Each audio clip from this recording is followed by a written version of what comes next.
નમસ્કાર વિદ્યાર્થી મિત્રો, ગુડ મોર્નિંગ ટુ ઓલ. સારું ને? All well?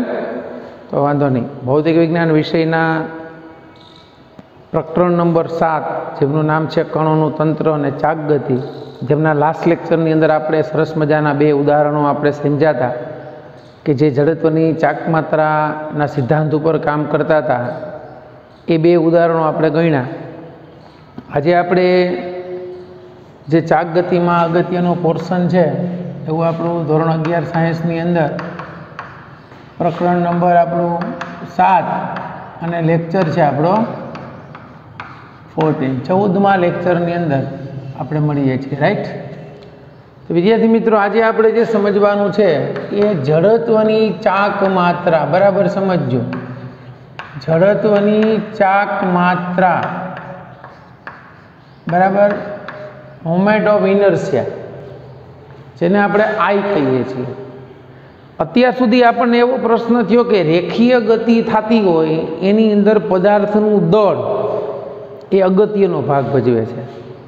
તો ચાક ગતિની અંદર એવો કયો ઘટક છે કે જે દ્રવ્યમાન કેન્દ્ર માટે અગત્યનો છે? તો એ છે જડત્વની ચાક માત્રા આઈ. જડત્વની ચાક માત્રા એટલે શું છે? દાખલા તરીકે આપણે એમ વિચારીએ કે આ કોઈ એક પદાર્થ છે, એ કોઈ એક અક્ષને અનુલક્ષીને ચાક ગતિ કરે છે. તો આપણી આ એક્સ અક્ષ છે, આ વાય અક્ષ છે, આ ઝેડ અક્ષ છે. આ પદાર્થને ઘણા બધા કણોનો બનેલો વિચારીએ તો આવા n કણો માટે, બરાબર સમજજો, n કણો માટે કણના દળ વિચારીએ.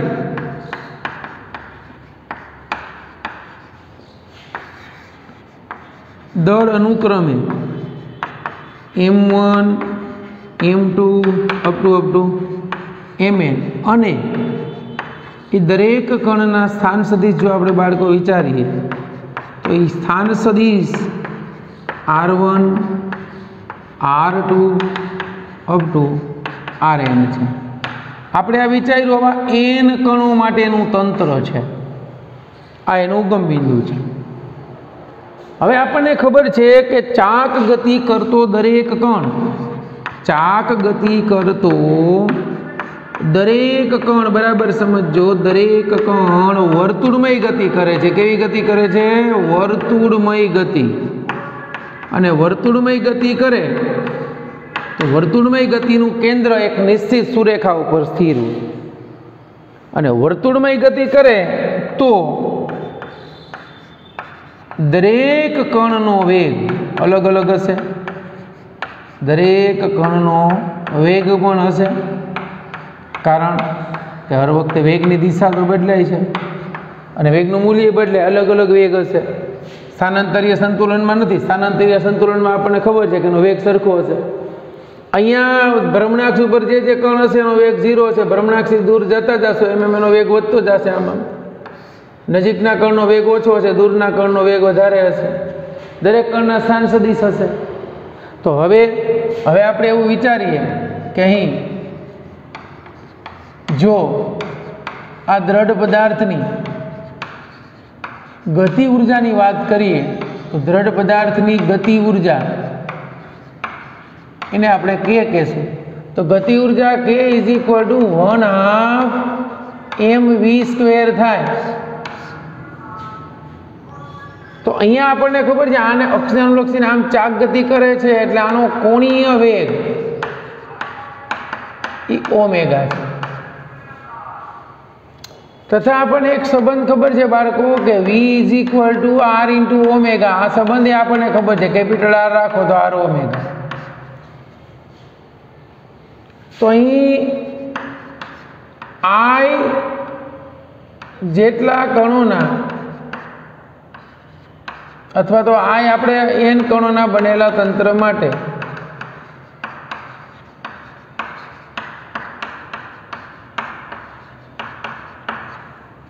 એની ગતિ ઉર્જા 1 = m, અહીંયા I vi² આમ લખી શકીએ. જ્યાં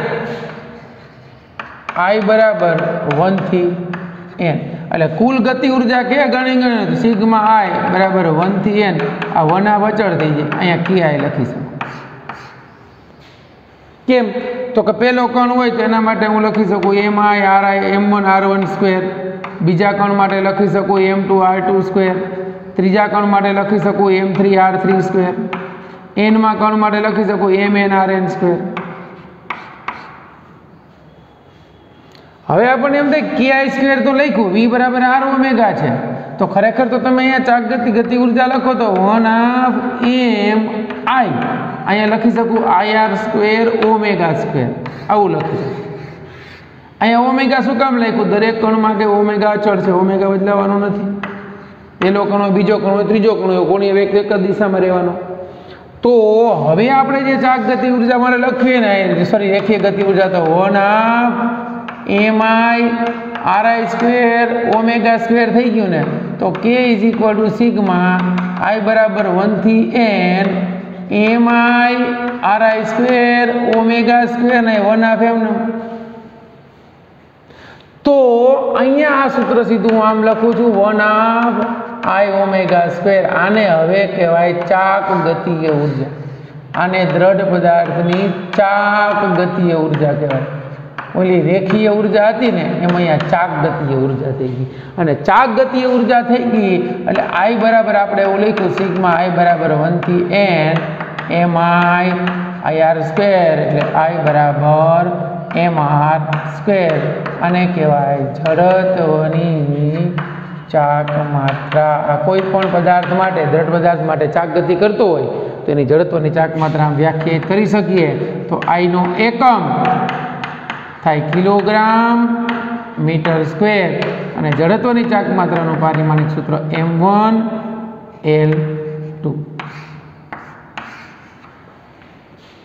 આ જડત્વની ચાક માત્રા થઈ એટલે રેખીય ગતિની અંદર જે ભાગ દળ ભજવે છે એ ચાક ગતિની અંદર I ભજવે છે હવે આપણને ખબર પડી ગઈ I નો રોલ શું છે જેમ પદાર્થનું જડત્વ હતું ને એમાં ચાક ગતિમાં જડત્વની ચાક માત્રા છે જડત્વ એટલે પદાર્થનું દળ જે રોલ અહીંયા દળનો છે રેખીય ગતિમાં એ આનો આમાં છે બધા સમીકરણોની અંદર તમે હવે લખી શકો કે રેખીય વેગમાન p બરાબર હું mv લખતો હો ને તો કોણીય વેગમાન l બરાબર I ઓમેગા લખી શકું આ સૂત્ર આપણે હજી તારવશું લખી શકો કે નહીં કોઈ પણ સૂત્ર તમે જે સૂત્રો લખવા એટલે લખી શકો હવે દાખલા તરીકે આ તો આપણને ખબર છે કે a બરાબર mv સૂત્ર હતું રેખીય ગતિ માટે તો ચાક ગતિ માટે જે બળ છે એની જગ્યાએ ટોર્ક આવશે રાઈટ m ની જગ્યાએ I આવશે v ની જગ્યાએ ટો બરાબર I * ઓમેગા આ બધા સૂત્રો આપણે તારવવાના છે સમજાણું તો ટૂંકમાં જડત્વની ચાક માત્રાની મારે વ્યાખ્યા લખવી હોય તો શું લખી શકું તો કે ચાક ગતિ કરતા દ્રઢ પદાર્થના દરેક કણોના દળ ચાક ગતિ કરતા દ્રઢ પદાર્થના દરેક કણોના દળ અને એ દરેક કણના લંબ અંતર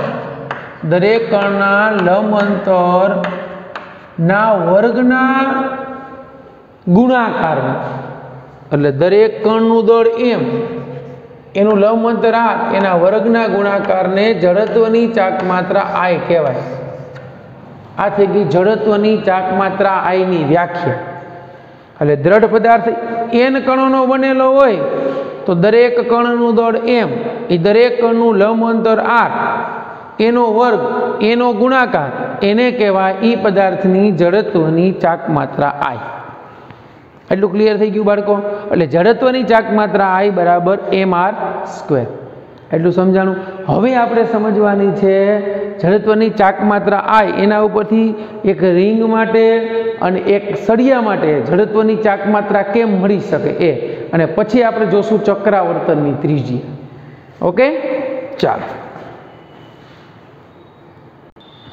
ઓકે હવે આપણે જડત્વની ચાક માત્રા બાળકો આપણને ખબર પડી ગઈ કે જો રેખીય ગતિની અંદર રેખીય ઉર્જા આમ લખીએ છીએ એટલે આને લિનિયર ગતિ ઉર્જા કહેવાય અને ચાક ગતિ એટલે રોટેશનલ ગતિ ઉર્જાનું સૂત્ર આપણને ખબર પડી ગઈ 1/2 I ઓમેગા સ્ક્વેર અને આના ઉપરથી આપણને I ખબર પડી ગઈ mr સ્ક્વેર બરાબર. હવે આપણે એ પહેલું જોઈએ, આર ત્રિજ્યાની રિંગ. આર ત્રિજ્યાની રિંગની જડત્વની ચાક માત્રા.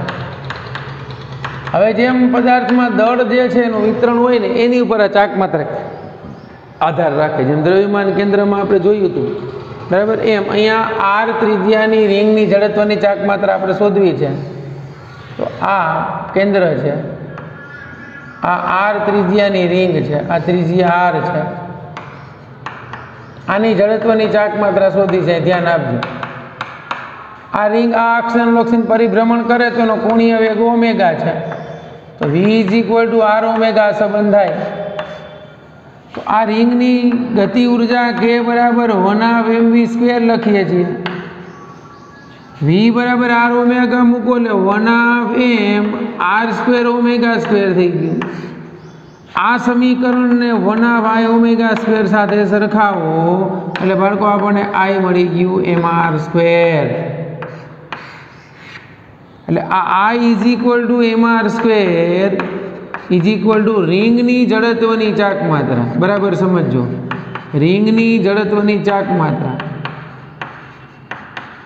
જે દ્રવ્યના વિતરણ ઉપર આધાર રાખે છે. કેમ? તો કે O થી રિંગની ધારનું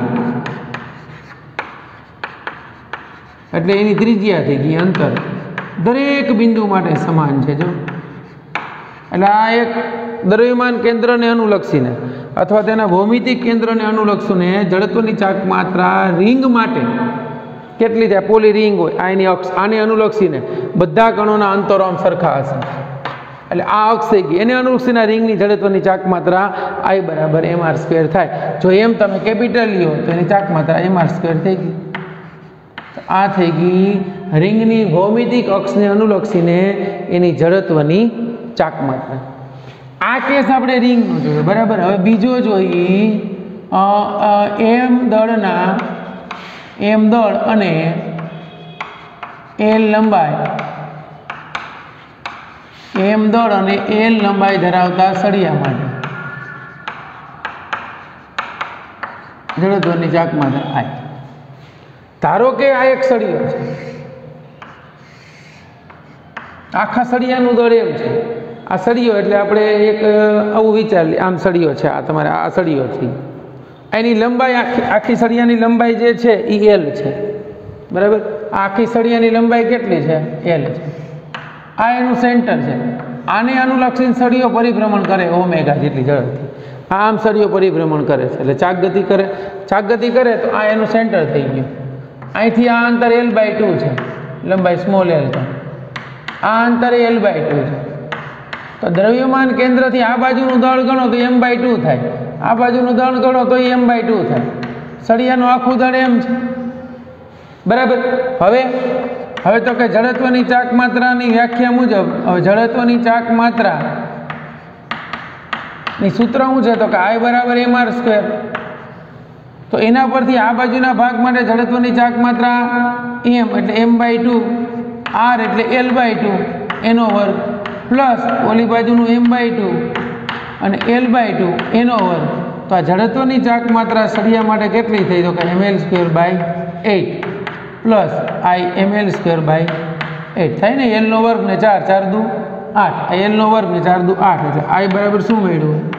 2ml²/8 એટલે આપણને મળ્યું ml²/4.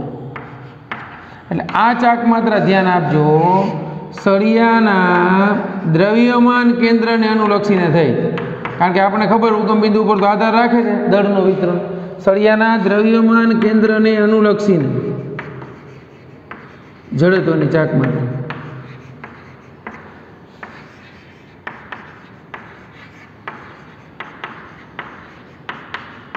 એક સમાન વિતરણ ધરાવતો હોય તો એના દ્રવ્યમાન કેન્દ્ર અનુલક્ષી જડત્વની ચાક માત્રા ગણવી તો કેટલી થશે? ml²/4.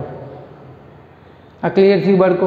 હવે આના પછી આપણે જે સમજવાનું છે તો અહીંયા આજે છે દ્રવ્યમાનોની જડત્વની કેન્દ્રમાંથી પસાર થતી સળિયાની લંબ અક્ષ સીધી, બરાબર સમજજો.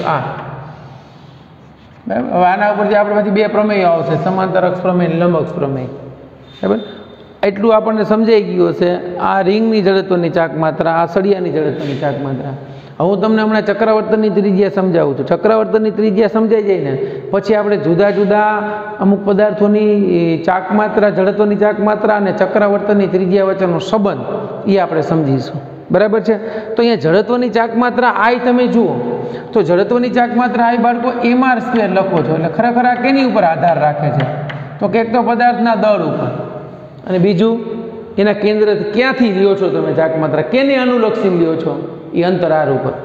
માનો કે બરાબર સમજો કે આ તકતી છે, હું આને અનુલક્ષી જડત્વની ચાક માત્રા લઉં તકતીની, તો અહીંથી આમ જોતો જાઓ તો આ અંતર આર ઉપર આધાર રાખે, બીજું દ્રવ્યના વિતરણ ઉપર આધાર રાખે. આ જ તકતી છે એની જડત્વની ચાક માત્રા હું આને અનુલક્ષીને લઉં છું, પણ અહીંયા તકતીમાં દ્રવ્યનું વિતરણ વધારે છે. આ બાજુનું દળ વધુ હોય અને આ બાજુનું દળ ઓછું હોય, તો એ જે દળના વિતરણ ઉપર ચાક માત્રા જે છે અસર કરતા છે એ આપણે હમણાં જોઈશું. એટલું ક્લિયર થયું? ચાલો એટલું જોઈ લો ભાઈ. ચક્રાવર્તનની ત્રિજ્યા સમજીએ. ચાલો આપણે જડત્વની ચાક માત્રા જોઈ. હવે આપણે સમજવાનું છે દ્રઢ પદાર્થની ચક્રાવર્તનની ત્રિજ્યા.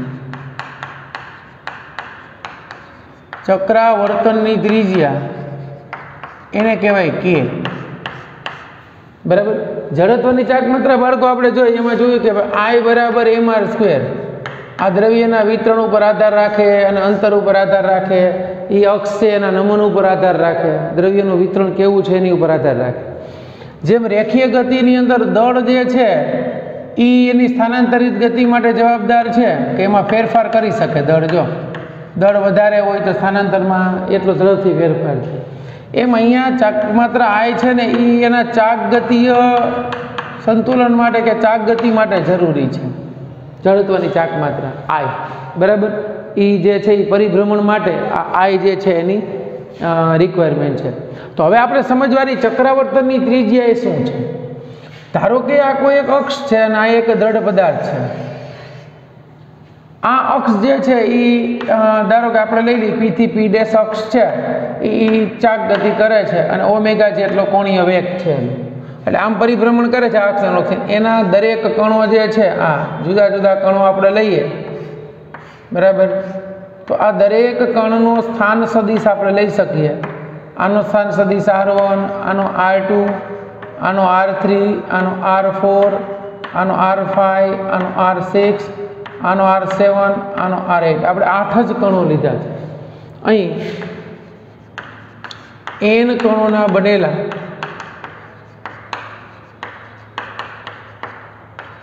દ્રઢ પદાર્થ માટે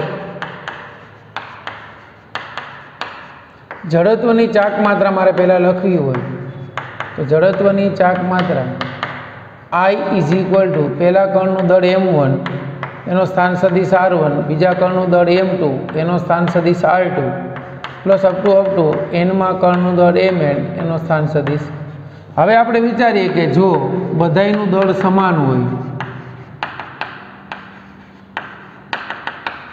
mn બરાબર સ્મોલ m હોય, તો જડત્વની ચાક માત્રા I બરાબર સ્મોલ m કોમન કાઢ લઉં તો આપણને મળે R1² R2² plus up to Rn². ધ્યાન આપજો. હવે આ તો n કણોનું બનેલું તંત્ર છે, તેથી તંત્રનું કુલ દળ મારે ગણવું હોય તો તંત્રનું કુલ દળ કેપિટલ M બરાબર એક કણનું દળ m, n કણોનું nm થયું. તો આપણી પાસે એના તંત્રની આખી ચાક માત્રાનું સૂત્ર આવું છે. તો હવે સમીકરણ 1 જે છે, એકને n વડે ભાગતા અને ગુણતા, સમીકરણ n વડે ભાગતા અને ગુણતા, આ સમીકરણ n વડે ભાગી નાખીને n વડે ગુણી નાખીએ તો શું થાય? તો જડત્વની ચાક માત્રા I આપણે રાખીએ તો I = m વડે ગુણું અને n વડે ભાગવું, એટલે અહીંયા આપણને મળી ગયું R1² plus R2² plus up to Rn². તો I = આ મળી ગયું m અને અહીંયા આપણને મળ્યું R1² plus R2² plus Rn² એના છેદમાં n. એટલે બાળકો આ જે છે એને આમ લખી શકાય I = m અહીંયા આર વર્ગની સરેરાશ અને આર વર્ગની સરેરાશ બરાબર આર સ્ક્વેર એને કહેવાય ચક્રાવર્તનની ત્રિજ્યાનો વર્ગ.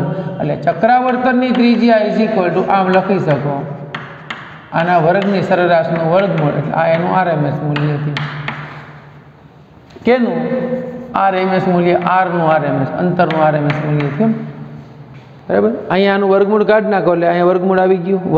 વર્ગ દૂર કરો એટલે અહીંયા આર સ્ક્વેરની સરેરાશ છે એટલે એવું થઈ ગયું, એનું આરએમએસ મૂલ્ય થઈ ગયું. કોઈ પણ રાશિના વર્ગની સરેરાશ એનું આરએમએસ મૂલ્ય કહે. ધ્યાન આપજો, આરએમએસ. કદાચ સમજાયું હશે, ન સમજાયું તો સમજજો. આર એટલે રૂટ, મીન એટલે સરેરાશ અને સ્ક્વેર એટલે વર્ગ. તો આરએમએસનો મતલબ થાય છે કોઈ પણ રાશિ ના સ્ક્વેર એટલે વર્ગ, સ્ક્વેર એટલે વર્ગ, મીન એટલે સરેરાશ, વર્ગના સરેરાશ નું રૂટ એટલે વર્ગમૂળ, એને એનું આરએમએસ મૂલ્ય કહેવાય. એટલે દાખલા તરીકે વેગ લઉં તો વેગનો વર્ગ એની સરેરાશ એનું વર્ગમૂળ એના બરાબર એનું આરએમએસ મૂલ્ય થયું, રૂટ મીન સ્ક્વેર. તો મેં આજે જે વેગના વર્ગની સરેરાશનું વર્ગમૂળ એટલે આરએમએસ થઈ ગયું. તો અહીંયા એ જ હતું. સરેરાશ એટલે શું લઈએ છીએ? બે રાશિનો સરવાળો છેદમાં કુલ સંખ્યા. એમ અહીંયા આરની સરેરાશ લીધી છે તો અહીંયા સ્થાન સદીશો આર એનો વર્ગ એની સરેરાશ એનું વર્ગમૂળ આ થઈ ગયું આંતર આરનું આરએમએસ મૂલ્ય. એના બરાબર આપણે લખીએ છીએ કે, અને કેનો વર્ગ કરો એટલે આ તમને મળી ગયું આર સ્ક્વેરની સરેરાશ. આર સ્ક્વેરની સરેરાશ એટલે કાંઈ નહીં, R1 સ્ક્વેર R2 સ્ક્વેર એના વર્ગનું સરેરાશ મૂલ્ય છે RN સ્ક્વેર છેદમાં n. એટલે અહીંયા જે રાશિ આવે છે I બરાબર m કે સ્ક્વેર, જ્યાં કે બરાબર ચક્રાવર્તનની ત્રિજ્યા, ચક્રાવર્તનની ત્રિજ્યા જેનો એકમ મીટર થશે. શું થશે? અને ચક્રાવર્તનની ત્રિજ્યાનું પારિમાણિક સૂત્ર બરાબર L1 થશે. કારણ કે અહીંયા કે નો સ્ક્વેર છે, કે નો સ્ક્વેર, તો આનો સ્ક્વેર દૂર કરો તો ખાલી આર જ વધે. આરનો એકમ મીટર એટલે કે નો એકમ શું થશે? મીટર થશે. એટલે અહીંયા આપણને જે કે મળી બાળકો એ ચક્રાવર્તનની ત્રિજ્યા મળી. એટલું સમજાણું તમને? એટલે ચક્રાવર્તનની ત્રિજ્યા માટેનું સૂત્ર આવું થયું I બરાબર m કે સ્ક્વેર, અને જડત્વની ચાક માત્રાનું સૂત્ર થઈ ગયું I બરાબર mr સ્ક્વેર. કોઈ પણ પદાર્થ માટે જડત્વની ચાક માત્રા અને ચક્રાવર્તનની ત્રિજ્યાના સૂત્રો સરખાવો એટલે એનું દળ દૂર થઈ જશે. જે મળશે એનું વર્ગમૂળ કાઢી નાખો એ એની ચક્રાવર્તનની ત્રિજ્યા થઈ ગઈ. તો એ માટે આપણી પાસે પહેલાં આપણને ખબર હોવી જોઈએ કે કેવો આકાર છે અને એની જડત્વની ચાક માત્રા કેને અનુલક્ષી અને કેટલી છે. બરાબર. જેમ કે એક ઉદાહરણ તરીકે હમણાં આપણે જોયું હતું, આ રિંગ છે, આ રિંગનું કેન્દ્ર છે, આમાંથી પસાર થતી અક્ષને અનુલક્ષીને આની જડત્વની ચાક માત્રા આપણે જોઈ હતી I બરાબર mr સ્ક્વેર. તો ચક્રાવર્તનની ત્રિજ્યાનું સૂત્ર આવું છે I બરાબર mk સ્ક્વેર. આ બંનેને સરખાવો એટલે આવું થયું R સ્ક્વેર બરાબર k સ્ક્વેર. એટલે આનો વર્ગ દૂર કરો તો k બરાબર r થઈ ગયું. મતલબ રિંગની ચક્રાવર્તનની ત્રિજ્યા k ઇઝ ઇક્વલ ટુ કેટલી થઈ ગઈ? r થઈ ગઈ. સમજાણું? તો દ્રઢ પદાર્થની અંદર દ્રવ્યમાનનું વિતરણ કેવી રીતે થયેલું છે એની જાણકારી તમારે જોતી હોય દ્રઢ પદાર્થ માટે, તો આ ચાક માત્રા તો હતી જ, ઉપરાંત ચક્રાવર્તનની ત્રિજ્યા એ વધારે આપણને અનુકૂળ અથવા તો વધારે સારી માહિતી આપી શકે છે. એટલે ચક્રાવર્તનની ત્રિજ્યાનું સૂત્ર આપણને ખબર હોવું જોઈએ I બરાબર mk સ્ક્વેર. એ જ રીતે બીજા કોઈ પણ પદાર્થ માટે આપણે લઈએ તો દાખલા તરીકે આ રિંગને બદલે તકતી લઈ લો અને આ દ્રવ્યમાન કેન્દ્રને અનુલક્ષીને એની ચાક માત્રા શોધવાનો જો હું પ્રયત્ન કરું તો એની ચાક માત્રા બાળકો આ બાજુનું દળ અડધું, આ બાજુનું દળ અડધું, એટલે જે રિંગની ચાક માત્રા અડધી ને એના કરતાં તકતીની અડધી થઈ જાય I બરાબર mr સ્ક્વેર. અને આની ચાક માત્રા એટલી થઈ એટલે આ ચાક માત્રાને I બરાબર mk² સાથે સરખાવવું તો mm કેન્સલ થઈ જાય એટલે આપણને k² = r²/2 વધે તો આની ચક્રાવર્તનની ત્રિજ્યા r/√2 થાય। આ ખાસ સમજી લેજો। આવી જુદી જુદી ચાક માત્રાઓ 9 આપણે યાદ રાખવાની છે એ હું તમને કરાવું છું। ચાલો એટલું જોઈ લઈએ।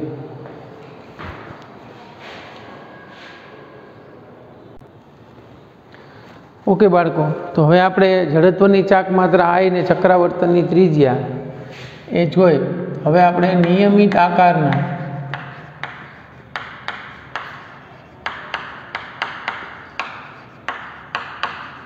અમુક નિયમિત આકાર ધરાવતા પદાર્થોની જડત્વની ચાક માત્રા અને ચક્રાવર્તનની ત્રિજ્યા એ જોઈએ।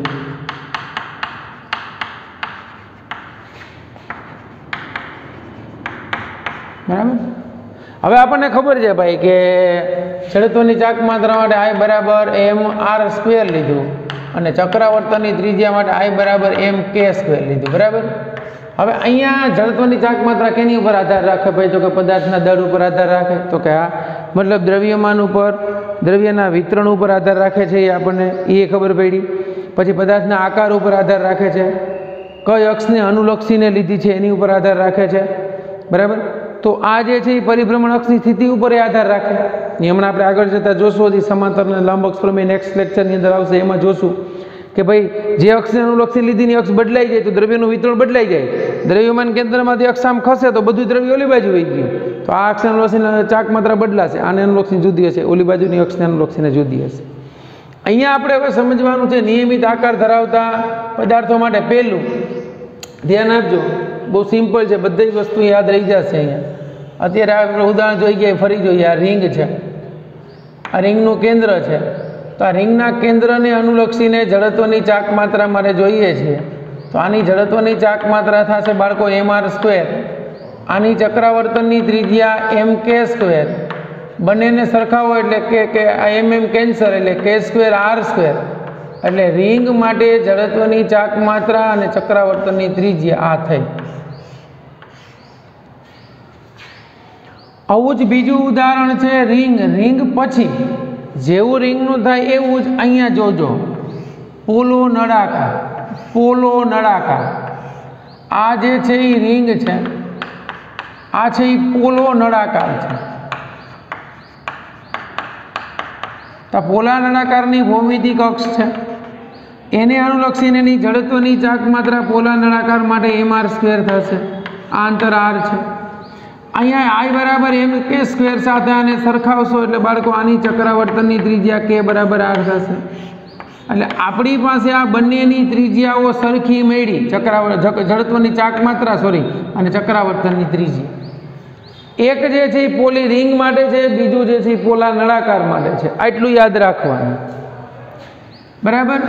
પછી અહીંયા એક તમને કરાવી દઉં, જડત્વની ચાક માત્રા AB લંબાઈના સળિયા માટેના દ્રવ્યમાન કેન્દ્રમાંથી પસાર થતી અક્ષને અનુલક્ષીને આ AB લંબાઈનો સળિયો છે।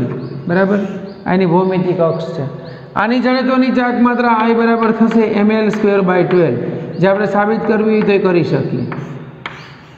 તો I બરાબર mk² સાથે સરખામણી કરો તો mm કેન્સલ થઈ જાય, ચક્રાવર્તનની ત્રિજ્યા k બરાબર l²/12 આવે। એટલે અહીંયા આ k² આવ્યું એટલે ચક્રાવર્તનની ત્રિજ્યા k બરાબર l/√12 અથવા તો l એના છેદમાં 4 તેરી 12 એટલે 2√3। એટલે આ ચક્રાવર્તનની ત્રિજ્યા સળિયા માટે થઈ, આ એની જડત્વની ચાક માત્રા થઈ। આપણે બે જે જોયું હતું આગળ એ એના દ્રવ્યમાન કેન્દ્રમાંથી પસાર થતી લંબ અક્ષને અનુલક્ષી ચાક માત્રા હતી, આ એની ભૌમિતિક અક્ષને અનુલક્ષીને ચાક માત્રા, એટલે એની લંબાઈ થાય અને દળનું વિતરણ થઈ જાય બે બાજુ, એટલે બે ભાગ પડે આડા ને ઊભા, એ હમણાં આપણે સમજીએ। હવે અહીંયા જો આ રિંગ હતી તો દ્રવ્યમાન કેન્દ્ર એટલો ચાક માત્રા એટલી મળી હતી, પણ જો તકતી લ્યો, બરાબર સમજો, r ત્રિજ્યાની તકતી, r ત્રિજ્યાની તકતી માટે જડત્વની ચાક માત્રા એના દ્રવ્યમાન કેન્દ્રને અનુલક્ષીને તમે ગણો એટલે એની ચાક માત્રા I બરાબર અડધી થઈ જશે। કારણ કે દળનું વિતરણ અડધું આ બાજુ m/2 જેટલું દળ ગયું, આ બાજુ m/2 જેટલું દળ થયું. ચાક માત્રા કેટલી મળી? I બરાબર mr². આને ચક્રાવર્તનની ત્રિજ્યા mk² સાથે સરખાવી દો તો mm કેન્સલ થઈ ગયું, તો k² = r²/2 થઈ ગયું. એટલે આના ઉપરથી આની ચક્રાવર્તનની ત્રિજ્યા થઈ k/√2. આ યાદ રાખજો. આ તમને જે મળ્યું એ મળ્યું તક્તીની ભૌમિતિક અક્ષને અનુલક્ષીને, રાઈટ. હવે જોજો, હવે નક્કર નળાકાર માટે આ જે છે એ તક્તી છે. જોજો, આ નક્કર નળાકાર એટલે એ તક્તીઓનો સમૂહ થઈ ગયો. આ નક્કર નળાકારથી આની ભૌમિતિક અક્ષ છે. આમાં બે બાજુ દળ અડધું થઈ જાય, તો આની જડત્વની ચાક માત્રા ઓમાં હતી એના કરતાં અડધી થઈ જાય. તો એની ચક્રાવર્તનની ત્રિજ્યા સાથે સરખામણી કરશો mk² માં, તો આની k કેટલી થઈ જાય? r/√2. આ નક્કર નળાકાર છે.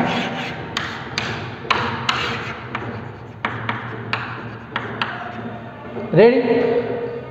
છઠ્ઠું, આ રિંગ જે છે ને એના વ્યાસને અનુલક્ષીને જડત્વની ચાક માત્રા. તો આમાં એ વ્યાસ આવ્યો એટલે આનું દળ અડધું થઈ ગયું.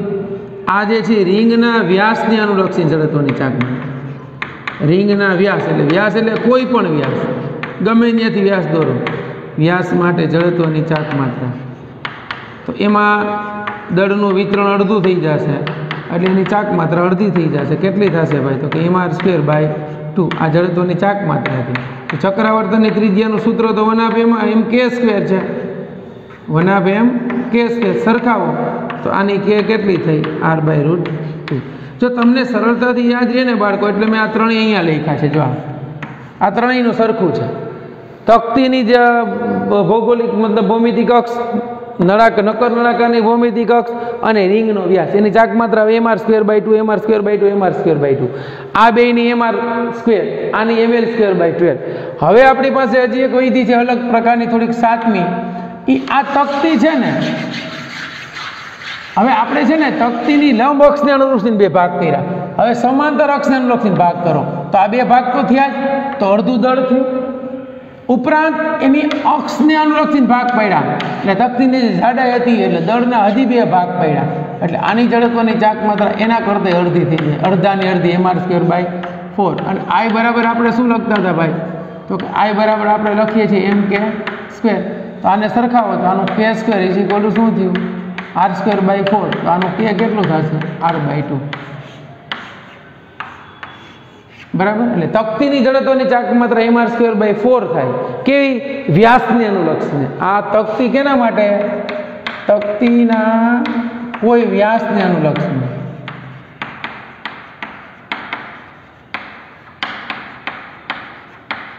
તક્તીના કોઈ પણ વ્યાસને અનુલક્ષીને જડત્વની ચાક માત્રા.